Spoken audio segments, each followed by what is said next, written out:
Hello coders, and welcome to How to Fix. In today's video, we'll be focusing on a new bug that you might find challenging to solve. So without further ado, let's dive into today's bug.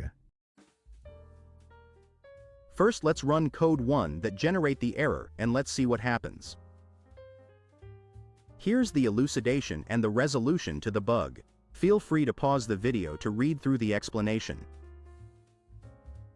Now, let's rectify the code and examine the resultant output.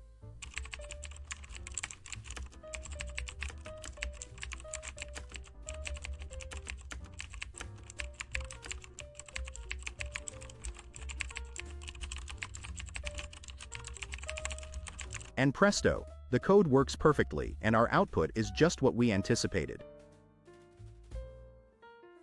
The bug is no more. That's all for today's session. If you found this guide beneficial, please like the video and join our channel for more how to fix coding videos.